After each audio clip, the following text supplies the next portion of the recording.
उत्तर प्रदेश में कई साल पहले चीनी मिलों की बिक्री अब एक बड़े आर्थिक अपराध के रूप में सामने आ रही है। ईडी ने सहारनपुर के कारोबारी हाजी मोहम्मद इकबाल को भगोड़ा आर्थिक अपराधी घोषित कर दिया है। ये व्यक्ति पहले बीएसपी के एमएलसी भी थे। 31 मार्च 2026 को अदालत ने उनके 3 चीनी मिलों को जब्त करने का आदेश दे दिया। ये मिलें करीब 1000 करोड़ रुपए की हैं। जांच में ये सामने आया कि इन्हें बहुत कम पैसे में खरीदा गया था और मिल के असली मालिक को छिपाने के लिए अलग कंपनियों का इस्तेमाल किया गया था। पैसे की कई परतें बनाकर स्रोत को छिपाया गया था। यह फैसला पुरानी सरकार की संपत्ति बिक्री की पारदर्शिता पर सवाल उठाता है। तो चलिए आगे बढ़ते हैं और इस पूरे मामले को विस्तार से बताते हैं। दरअसल साल 2007 में उत्तर प्रदेश में बीएसपी की सरकार बनी थी। उस दौरान मायावती यूपी की मुख्यमंत्री थी। उन्होंने खनन के कारोबार से जुड़े हाजी मोहम्मद इकबाल को एमएलसी बना दिया। उसी समय इकबाल ने 3 चीनी मिलें अपने पास ले लीं। पहली मिल देवरिया बैतलपुर, दूसरी मिल भटनी में और तीसरी मिल जौनपुर जिले के शाहगंज में मिली थी। ये तीनों मिलें पुरानी सरकारी मिलें थीं जिन्हें निजी हाथों में सौंपा गया था। इनकी कुल कीमत करीब 1000 करोड़ रुपए थी, लेकिन इकबाल ने इन्हें महज 30 करोड़ रुपए में हासिल कर लिया। यह दाम इतना कम था कि यह कोई सामान्य सौदा लगता ही नहीं था।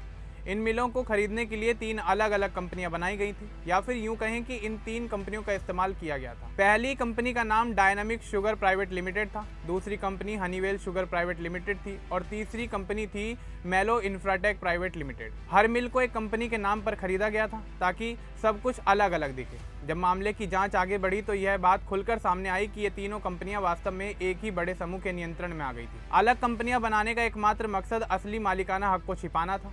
कोई भी बाहर से देखता तो सोचता कि अलग अलग लोग या समूह ये मिलें चला रहे हैं, लेकिन असलियत इससे परे थी। वित्तीय कागजात को ध्यान से देखा गया तो एक अजीब बात निकलकर सामने आई।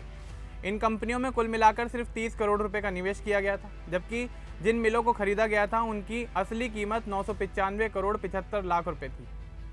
यह इतना बड़ा अंतर था कि जांच करने वाले लोग तुरंत समझ गए कि सौदे में कुछ गड़बड़ जरूर हुई है। यह अंतर पूरे मामले का सबसे मजबूत सबूत बन गया।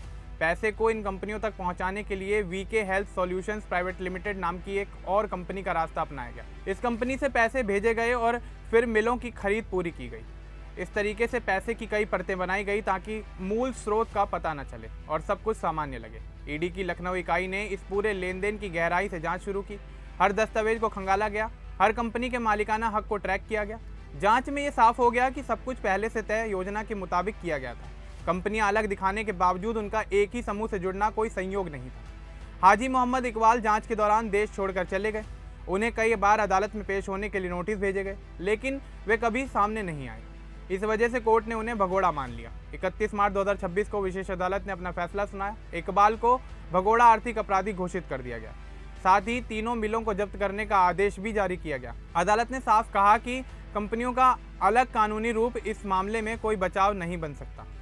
अगर संपत्तियां गलत तरीके से कमाए पैसे से जुड़ी हुई हैं तो इन्हें जब्त किया जा सकता है। अदालत ने यह भी दर्ज किया कि इकबाल जानबूझकर जांच से दूर रहे और समन का कोई जवाब नहीं दिया, इसलिए भगोड़ा आर्थिक अपराधी कानून के तहत कार्रवाई बिल्कुल उचित थी। इस फैसले के बाद ईडी को अब इन 3 मिलों को हमेशा के लिए अपने कब्जे में लेने का पूरा अधिकार मिल गया है।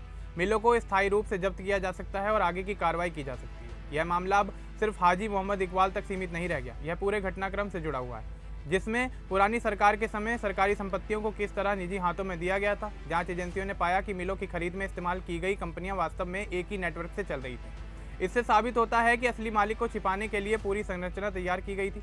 पैसे की परतों को बनाने में VK health solution private limited की भूमिका महत्वपूर्ण थी।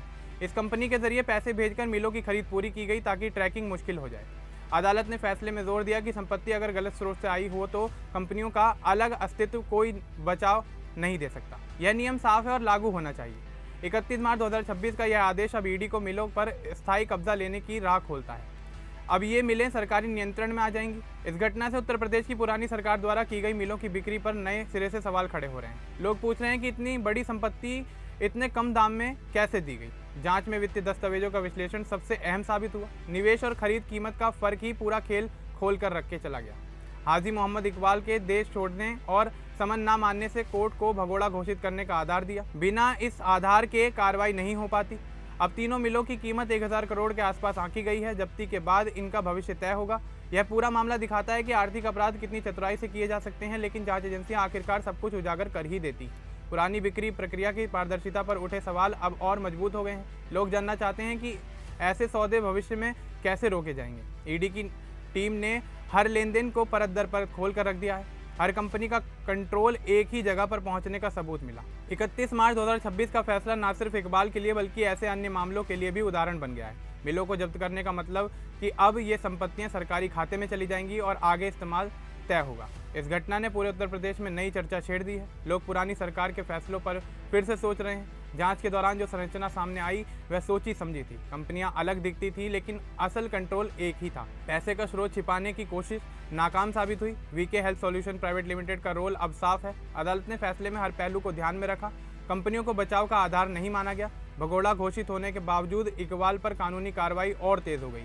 3 मिलों की जब्ती अब स्थायी होने जा रही है। ईडी को पूरा अधिकार मिल चुका है। यह मामला दिखाता है कि आर्थिक गलत काम कितने साल बाद भी पकड़े जा सकते हैं। उत्तर प्रदेश की चीनी मिलों की पुरानी बिक्री अब नई नज़र से देखी जा रही है। जांच एजेंसी ने जो अंतर पाया है वह बहुत बड़ा था। 30 करोड़ निवेश और 1000 करोड़ की संपत्ति का फर्क सब कुछ बता गया। 31 मार्च 2026 को आए आदेश ने पूरे मामले को नया मोड़ दे दिया है। अब आगे की कार्रवाई में मिलों का इस्तेमाल कैसे होगा यह तय होगा। यह फैसला पारदर्शिता की ज़रूरत को और मजबूत करता है। हाजी मोहम्मद इकबाल का देश छोड़ना जांच को और आसान बना गया। कंपनियों की परतें अब पूरी तरह उजागर हो चुकी हैं। इस पूरे घटनाक्रम ने आर्थिक अपराध की नई मिसाल पेश की। अंत में कहें तो यह मामला पुरानी बिक्री की सच्चाई को सामने लाता है और भविष्य के लिए सबक देता है। अब इस पूरे मामले को लेकर आपका क्या कुछ कहना है हमें कमेंट बॉक्स में ज़रूर बताएं। बाकी इस तरह के और अपडेट्स के लिए हमारे चैनल को सब्सक्राइब करना न भूलें। धन्यवाद।